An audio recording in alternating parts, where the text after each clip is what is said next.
execute the plan, or what we call the do it phase. This is where everyone executes and starts doing the work that's required in order to make the deliverables. But from a project management standpoint, really the area where we monitor, control, and make adjustments. We monitor what people are doing. We control it and make sure and come up with some sort of evaluation of, are they doing it within time, within scope? And then we make adjustments to ensure that we are on schedule and on time. We're going to go through some of the principles of executing a plan. We're going to determine or show you how we determine the health of a project. We're going to talk about effective project meetings, and we're going to talk about the change management process.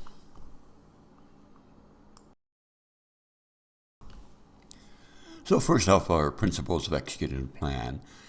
Plans have some structure around them. They have some guidelines, if you want, to ensure that we're executing a plan, that we get the work done. Let's now go over some of the principles. Work is authorized and performed according to an approved plan. What this basically means is no work is done unless it is already on an approved plan. Information is collected to determine the current status of the project with respect to the plan. So you can't control anything, can't monitor anything, you can't adjust anything unless you know what is being done currently. So you should have some sort of system, whether it's an information system or whether it's a manual system, where people actually inform you of what work they've actually achieved and what they are planned to achieve and what they've actually achieved.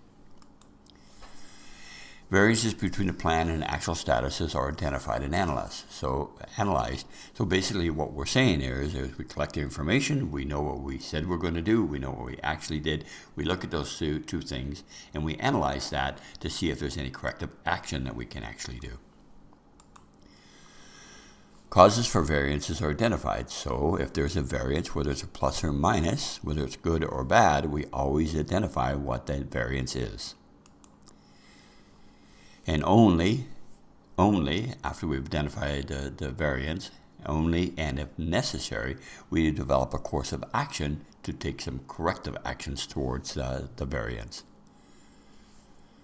Our recommended corrective actions are reviewed and approved and then implemented.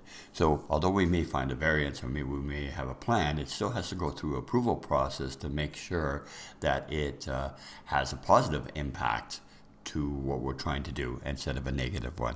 So no corrective action is carried out without it being approved. Project plans, including the baselines, are updated and communicated. So whenever there's a change, whenever you monitor and you control it and you make some sort of adjustment, you then take that adjustment and you add it to your baseline, so you have a running score or a running view of how your project is today. Those are the principles of project execution. Now that you have an overview of the principles, I want to tell you a truth about the principles. They're all based on you gathering information about what is actually taking place when you're executing the project.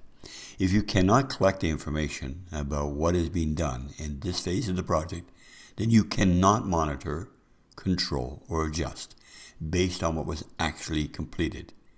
You can guess. And I only have one thing to say: good luck with this. So reality is, if you can't track what is actually taking place, which people are actually doing, it's probably a wasted effort to do monitoring, controlling, and adjustments in this phase. Just let it happen. Just like Nike says, just do it. Now, when we talk about baseline or baselines, it consists of these 5 elements. Where should the project be in terms of time, cost, and scope at any given reporting period? So you always need to know at any point in time, where should the project actually be? Where is the project at this reporting time? And what are the current variances, if any, from what we said we're going to be or where we're going to be and where we actually are? And where's the project heading? And will it get there? What, if anything, should be done? So those are the 5 questions you need to answer as the project is rolling out or the project is getting done. The items are getting done to make the deliverables. Now, in order for us to answer those questions, we need to look at some performance measurements. We need to look at the scope variance, the schedule variance, and the cost variance. So the scope variance is simply this: what you plan to do and what you have done at whatever point in time that you're doing your project health and status. Schedule is planned completion date versus actual completion date. For every task you have, what date did you say you're going to complete it, and what date did you actually complete it? And we look at our cost variance, which is basically the planned personnel cost, the resource cost, and the actual personnel cost. And the expenses, the same is true there, the planned expenses versus the actual expenses. So in order for you to have a picture of the health of your project, you need to know the scope, what you said you're going to do, the schedule, how long it's going to take you, and the cost to perform this particular task at any point in time. There are 2 more performance measures that we consider. One is the quality variance. And when we talk about quality variance, we're talking about what our planned quality was and what our actual quality is. What standard are we delivering, or are we producing the deliverables to? And we need to say, this is what we planned, this is what we're actually doing, and do a comparison to those 2 items.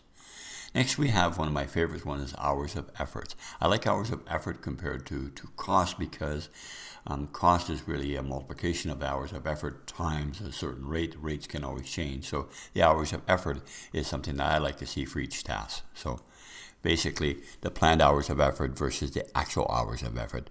So those are the 2 final things that we do from a performance standpoint.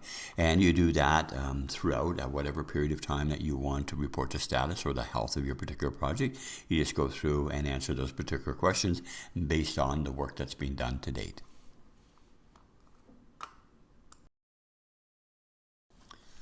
So let's just summarize the steps for the do it phase. First of all, step 1, there's work gets done. Work gets assigned, people do the work. Step 2, work is monitored and controlled. Step 3, work is evaluated. Step 4, if necessary, a plan for corrective action is created. Step 5, corrective action plan is approved. Step 6, corrective action plan is implemented only if and when approved. And step 7, the project baseline is updated and communicated. Those are the 7 steps we go through as part of the management of the project and the do it phase, where we're actually conducting the work to create the deliverables. Work gets done, monitor, control, we evaluate, we analyze, we make a plan if we need corrective action, we then get that plan approved, we then implement that particular plan, and then we update all of our baseline documents from there.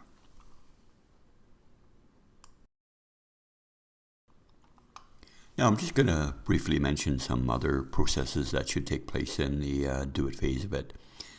As we implement the plan, as people do the work, there are some things that are going to happen. There's going to be some decisions that are going to be made. There's going to be some action items. There are going to be issues that come up. Those are all things that we have templates for, and you can get that in the resource area of this particular course, and you can see how they're laid out. But you want to capture those decisions. You want to capture your action items. You want to assign them to people. You want to look at your issues and address those. And they're the kind of things that are continuous as you have your meetings, and you want to make sure that you address them and allocate them off to somebody for resolution.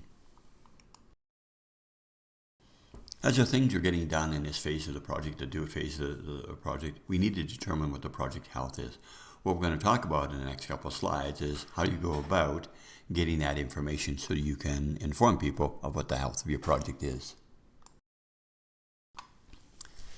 So to determine the project health or the health of a project, it can be done by gathering information from a multitude of different areas. For example, the first one is MBWA, which really stands for Management by Walking Around.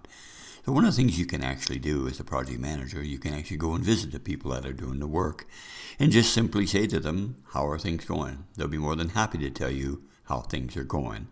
And then you can make adjustments from there. So it gives you an insight into how people are feeling about the project. You can have the standard project manage or project status report meetings where you bring everybody in, and we'll talk about that in the next section about conducting meetings. You can do status templates and send the templates out to each one of your workers, everybody that's working on there, and they can fill it out and send it back to you. You can do what's called a deliverable review, only look at the health of the project at deliverables when we create a deliverable, or on a milestone review. And there's other ways that you can do it. It really depends on the frequency, the importance of the project, and what sort of information system you have in order to gather the actual results of work being done in this phase.